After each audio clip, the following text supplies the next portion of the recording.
"Don't jump," said a struggling single dad, pulling the girl from the bridge. She turned out to be a story by Heartfelt Tales. The rain hammered against Marcus Chen's worn-out jacket as he clutched his 3-year-old son Tommy closer to his chest.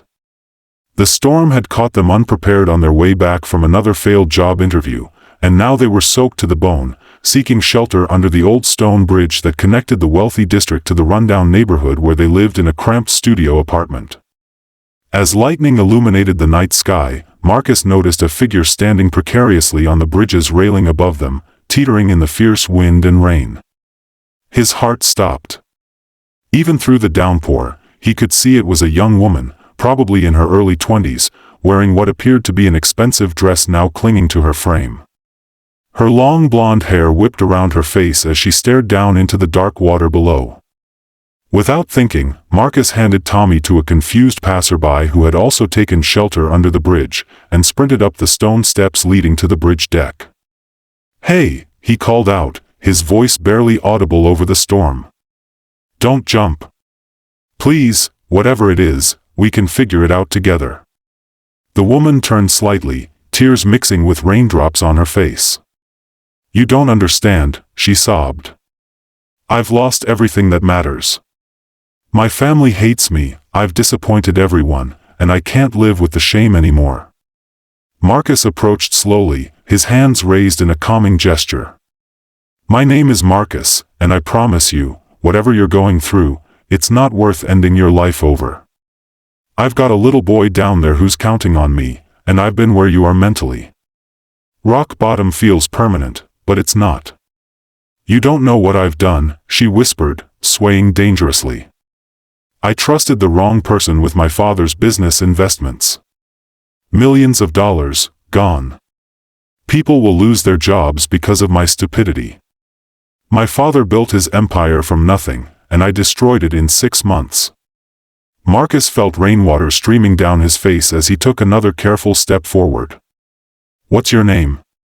"Emma," she replied, her voice barely audible. "Emma Hartwell." The surname hit Marcus like a lightning bolt. Hartwell Industries was one of the largest corporations in the city, known for manufacturing and technology. He'd actually applied for a job there just last week, along with dozens of other companies. But right now, none of that mattered. What mattered was the broken young woman standing on the edge of forever. "Emma, listen to me," Marcus said, his voice steady despite the chaos around them. "I'm a single dad working 3 part-time jobs just to keep a roof over my son's head. 2 months ago, I was evicted from our apartment because I couldn't make rent. We slept in my car for 2 weeks until I found our current place, which is basically a closet with a window. I've been rejected from 47 job interviews in the past 3 months." Emma turned more toward him, confusion replacing some of the despair in her eyes. "Then why are you trying to save me? Your life sounds terrible too." "Because," Marcus said, extending his hand toward her, "my son Tommy taught me something important when he was barely 2 years old. We were at a playground, and he saw another kid fall off the monkey bars and start crying. Without hesitation, Tommy toddled over and gave that kid his favorite toy car to make him feel better. When I asked him why, he said, 'Daddy, when people hurt, we help.' That's it. Simple as that." Thunder crashed overhead, but Emma seemed to be listening more intently now. Marcus continued, "You made a mistake with investments. That's not the end of the world, it's the beginning of learning how to do better. My dad used to tell me that failure isn't falling down, it's staying down. And right now, you have a choice." "But the money, the jobs, the disappointment," Emma protested, though her grip on the railing seemed less desperate now. "Money can be earned again," Marcus replied. "Jobs can be created again. But your life? That's irreplaceable. And from what I know about your father's company, Heartwell Industries has weathered storms before. They didn't become successful by giving up when things got tough." Emma looked down at the dark water below, then back at Marcus. "You really think people can come back from losing everything?" "I know they can," Marcus said firmly. "Because I'm doing it right now.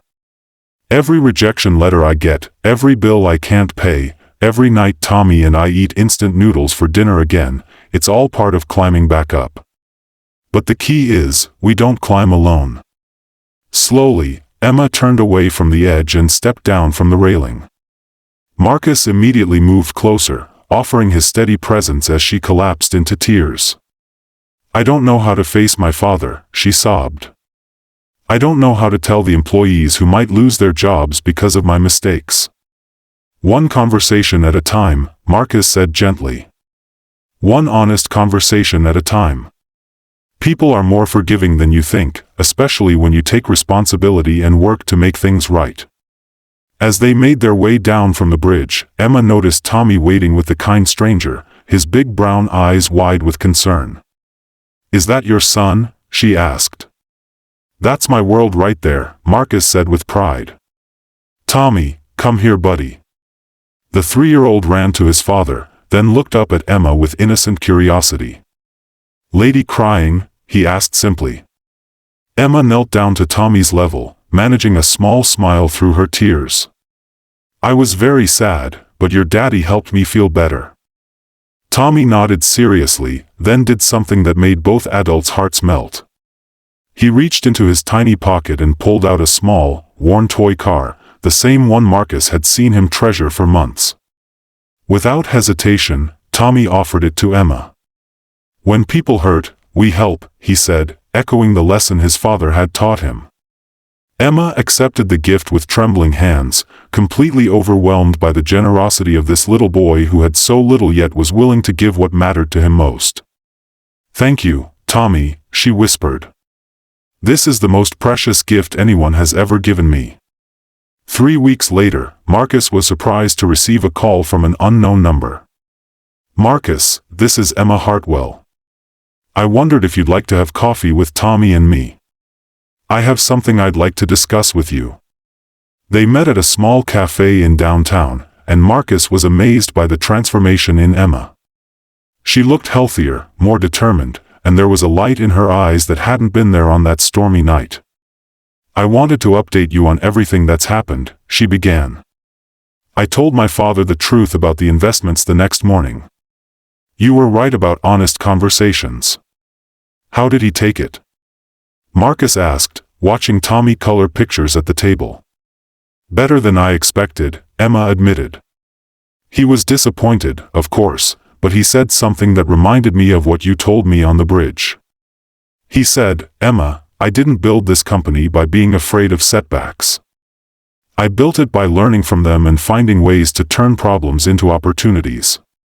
Emma went on to explain how she had spent the past 3 weeks working 18-hour days to restructure the failed investments, find new revenue streams, and even discover that some of the supposedly lost money could be recovered through legal channels. But more importantly, she said, I learned something about myself. I learned that running away from problems doesn't solve them, but facing them head-on often reveals solutions you never expected to find. That's incredible, Emma. I'm really proud of how you handled everything. Which brings me to why I wanted to see you, Emma said, her eyes brightening. Hartwell Industries is expanding our community outreach division, and we need someone to head our local family support programs. The job involves connecting struggling families with resources, coordinating job training programs, and basically doing exactly what you did for me that night, helping people who are at their lowest point find their way back up. Marcus felt his breath catch. Are you offering me a job? I'm offering you a career, Emma corrected. The salary is enough to get you and Tommy into a proper apartment, with benefits that include healthcare and childcare assistance. But more than that, it's a chance to use your natural ability to help people and turn it into something that can support your family while making a real difference in the community. Marcus looked down at Tommy, who was still coloring but had been listening to the adult conversation with the serious attention that only small children can manage. What do you think, buddy? Should Daddy take the job helping other families? Tommy looked up from his drawing and pointed to his picture, which showed 3 stick figures holding hands under a rainbow. Help families like us help Emma, he said with the profound simplicity that had first taught Marcus about unconditional kindness.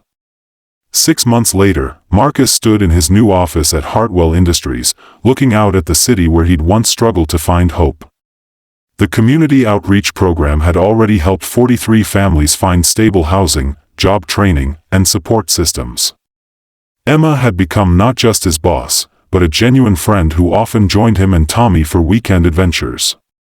The small toy car that Tommy had given Emma that night sat on Marcus's desk as a constant reminder that kindness doesn't require wealth or status, just the willingness to see someone else's pain and choose to help rather than walk away. Emma had it bronzed and engraved with Tommy's words, "When people hurt, we help." That evening, as Marcus tucked Tommy into bed in their comfortable new apartment, his son asked, "Daddy, why did you help the crying lady on the bridge?" Marcus smiled, remembering his own father's wisdom and the lesson his 3-year-old had unknowingly taught him. "Because, Tommy, sometimes the smallest act of kindness can save someone's life. And sometimes, when we save others, we end up saving ourselves too. Like when Emma gave you the job to help more families." "Exactly like that," Marcus replied. "But the most important thing isn't what we got from helping Emma. The most important thing is that we were there when someone needed us, and we chose to care." Tommy nodded sleepily, then asked one final question that would stay with Marcus forever. "Will we always help people who hurt, Daddy?" "Always," Marcus promised, knowing that this commitment had already changed their lives in ways they were only beginning to understand. Always. The story of that stormy night became legendary within Hartwell Industries, not because of the dramatic rescue or the successful business recovery, but because it demonstrated a fundamental truth about human nature, that our greatest strength lies not in what we can achieve for ourselves, but in what we're willing to give to others, especially when we have the least to spare.